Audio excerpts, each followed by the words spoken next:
గత కొంతకాలంగా అగ్ని ప్రమాదాలు జరుగుతున్న హాస్పిటల్స్ యాజమాన్యాలు కళ్లు తెరవడం లేదు. బిల్డింగ్ నిర్మాణం నుంచి ఫైర్ సేఫ్టీ వరకు ఎలాంటి నిబంధనలు పాటించకుండానే ఆసుపత్రులను నిర్వహిస్తున్నారు. ఆసుపత్రుల రూల్స్ అతిక్రమణపై మా ప్రతినిధి రాజ్ కుమార్ అందిస్తున్న స్పెషల్ రిపోర్ట్ చూద్దాం. హైదరాబాద్ నగరంలో ఫైర్ ఎన్ఓసీలు లేకుండా హాస్పిటల్స్ ని యథేచ్ఛగా నడిపిస్తున్నారు హాస్పిటల్ యజమానులు. అయితే దీనిపై జిహెచ్ఎంసీ ఇప్పటికే కఠినంగా వ్యవహరించి చర్యలు తీసుకోవాలని ఇప్పటికే ప్రణాళిక రూపొందించింది. దీని ప్రకారం ఏవైతే హాస్పిటల్స్కి ఎన్ఓసీలు లేవో ఆ హాస్పిటల్కి సంబంధించి పూర్తిగా ఒక డాటా తీసుకొని వాటిని లీస్ట్గా ఫైండ్ అవుట్ చేసి నెట్లో ఉంచినటువంటి జిహెచ్ఎంసీ వెబ్సైట్లో కూడా ఉంచినటువంటి పరిస్థితి ఉంది. అయితే చాలా హాస్పిటల్స్లలో అగ్ని ప్రమాదాలు జరిగితే ప్రభుత్వం ఎలాంటి చర్యలు తీసుకోవడానికి అవకాశాలు ఉన్నాయి అనే దానిపైన కూడా కొంత స్పష్టత లేదు. మొత్తం మీద ఫైర్ డిపార్ట్మెంట్కి సంబంధించి ఎన్ఓసీల కోసం కొత్తగా మొదలయ్యే హాస్పిటల్స్ కూడా అప్లై చేసుకోవాలి. అయితే హాస్పిటల్స్ ఏవైతే ముందుగా స్థాపించడానికి సిద్ధపడిన యాజమాన్యం ఆ తర్వాత ఫైర్ సేఫ్టీకి సంబంధించి తీసుకోవాల్సినటువంటి చర్యలను మాత్రం తుంగలో తొక్కుతున్నారు. మొత్తం మీద ప్రతి 5 ఏళ్లకు ఒకసారి ఫైర్ సేఫ్టీ డిపార్ట్మెంట్ నుంచి అనుమతి ఖచ్చితంగా తీసుకోవాలి. అయితే చాలా హాస్పిటల్స్లలో అలాగే నర్సింగ్ హోమ్లలో ఎలాంటి ఆధారంగా నియమ నిబంధనలు పాటించకుండా ఫైర్ సేఫ్టీకి సంబంధించి ఎలాంటి జాగ్రత్తలు తీసుకోకుండానే హాస్పిటల్స్ని నడుపుతున్నటువంటి పరిస్థితి ఉంది. ఇప్పటికే హైదరాబాద్ నగరంలో ఉన్నటువంటి వివిధ జోన్లలో ప్రత్యేకంగా ఫైర్ సేఫ్టీ లేనటువంటి హాస్పిటల్స్ని గుర్తించారు.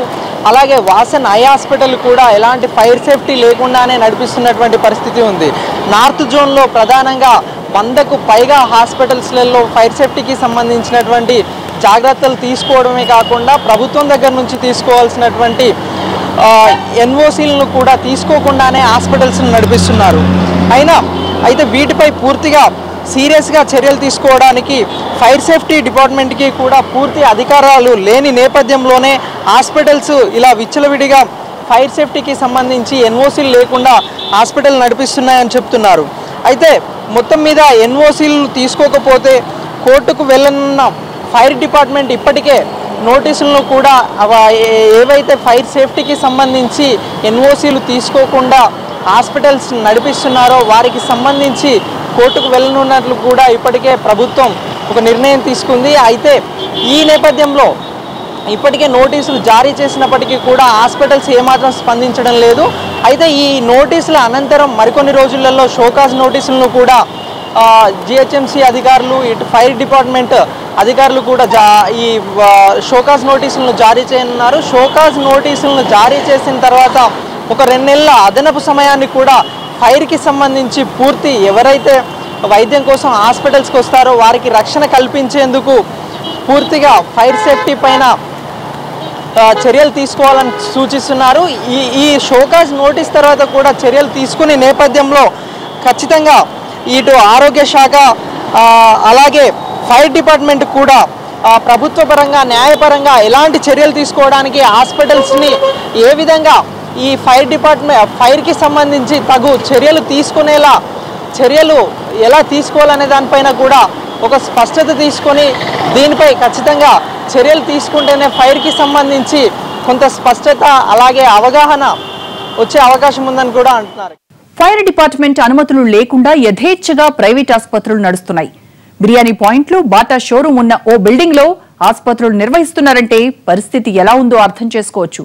దీనిపై మా ప్రతినిధి సోమయ్య అందిస్తున్న రిపోర్ట్. నగరంలో కార్పొరేట్ హాస్పిటల్స్ వచ్చేటువంటి రోగుల జీవితాలతోనే కాదు, చుట్టుపక్కల నివసించేటువంటి సామాన్య ప్రజల జీవితాలతో కూడా ఆడుకుంటున్నాయి.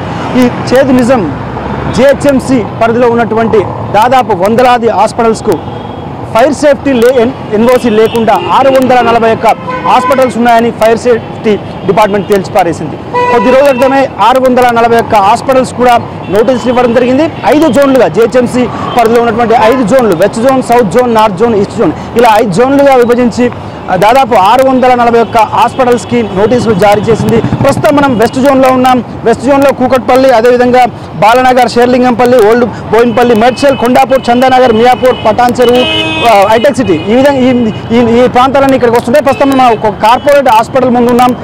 అనుపమ హాస్పిటల్, ఈ హాస్పిటల్ కూడా ఫైర్ సేఫ్టీ ఎన్ఓసీ లేకుండా ప్రస్తుతం రన్ చేస్తున్నటువంటి పరిస్థితులకు ఉంది. మనం ప్రస్తుతం విజువల్స్లో కనుక చూస్తుంటే పైన అంటే గ్రౌండ్ ఫ్లోర్లో ఏమో బాటా షోరూమ్ నడుపుతూ ఫస్ట్ ఫ్లోర్ సెకండ్ ఫ్లోర్లో హాస్పిటల్లో నడుపుతున్నది. కానీ మినిమం ప్రమాణాలు కూడా పాటించట్లేదని స్పష్టంగా అర్థమవుతున్నటువంటి పరిస్థితులకు ఉంది. ఎందుకంటే బిల్డింగ్తో పాటు అదేవిధంగా నర్సింగ్ హోమ్ పరిస్థితిని బట్టి నేషనల్ నియమాలకు ఆధారంగా ఫైర్ సేఫ్టీ ఇవ్వాల్సి ఉంటుంది. ప్రతి 5 ఏళ్లకు ఒకసారి ఫైర్ సేఫ్టీకి సంబంధించి ఎన్ఓసి కూడా తీసుకోవాల్సి ఉంటుంది. అయితే ఫైర్ సేఫ్టీ అధికారులకు పూర్తి స్థాయి అధికారాలు లేనందున ఇష్టానుసారంగా కార్పొరేట్ హాస్పిటల్స్ రెచ్చిపోతున్నటువంటి పరిస్థితి నెలకొంది. ఇప్పటికే దాదాపు 641 హాస్పిటల్స్కి కూడా ఫైర్ సేఫ్టీ అధికారులు షోకాజ్ నోటీసులు జారీ చేయడం జరిగింది. ఈ షోకాజ్ నోటీసులకు కూడా స్పందించకపోతే నెల రోజుల తర్వాత మళ్ళీ నోటీసులు ఇవ్వడం జరుగుతుంది. ఆ తర్వాత అప్పటికి కూడా ఫైర్ సేఫ్టీకి సంబంధించి ఎన్ఓసి కనుక తీసుకోకపోతే ఖచ్చితంగా, ఎందుకంటే ఫైర్ సేఫ్టీ అధికారులు కోర్టుకు వెళ్లాల్సి ఉంటుంది. అయితే పూర్తి స్థాయిలో ఫైర్ సేఫ్టీ అధికారులకు పూర్తి స్థాయిలో అధికారాలు లేకపోవడం వల్లనే కార్పొరేట్ యాజమాన్యాలు అంటే హాస్పిటల్స్ యాజమాన్యాలు ఈ విధంగా రెచ్చిపోతున్నాయని చెప్పి పలువురు అభిప్రాయపడుతున్నటువంటి పరిస్థితి. వచ్చేటువంటి రోగుల విషయంలో చాలా ప్రమాదకరంగా వివరించేటువంటి కార్పొరేట్ యాజమాన్యాలు ఒకవేళ జరగరాని ఏదైనా జరిగితే, అగ్ని ప్రమాదం జరిగితే ఎటువంటి ఫైర్ సేఫ్టీ అంటే ఎటువంటి మెజర్మెంట్స్ కూడా వాడకుండా ఇష్టానుసారంగా భవనం దొరికింది కదా అని చెప్పి ఆ ఆసుపత్రులు పెట్టేస్తున్నటువంటి పరిస్థితి. ఎక్కడ నియమ నిబంధనలు మనం ప్రస్తుతం ఖచ్చితంగా చూడొచ్చు, ఎక్కడ ఒక్క నియమ నిబంధనలు కూడా పాటించినటువంటి పరిస్థితి. అయితే ఆరోగ్య శాఖ అధికారులు కూడా ఎందుకు మీనమేషాలు లెక్కిస్తున్నారన్నది కూడా అర్థం కావడం లేదు. ఇప్పటికే ఆరోగ్యంపై ప్రజల ప్రాణాలతో చెలగాటమడుతున్నటువంటి కార్పొరేట్ హాస్పిటల్స్ ఏవైతే ఉన్నాయో అవి ఇష్టానుసారంగా పార్కింగ్ ఉండదు, అదేవిధంగా ఫైర్ సేఫ్టీ మినిమం ప్రమాణాలు కూడా పాటించకుండా చేస్తున్నటువంటి పరిస్థితి. దాదాపు నగరంలో 641 హాస్పిటల్స్ ఉన్నాయంటే పరిస్థితి ఏ విధంగా ఉందో అర్థం చేసుకోవచ్చు.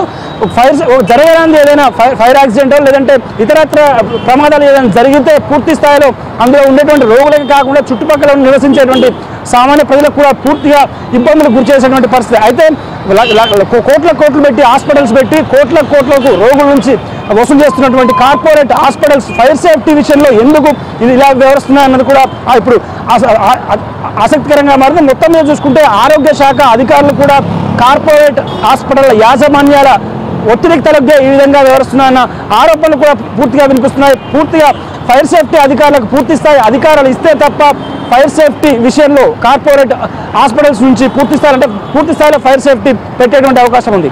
స్పెషల్ ఫోకస్ లో షార్ట్ బ్రేక్ తీసుకుందాం. Stay tune.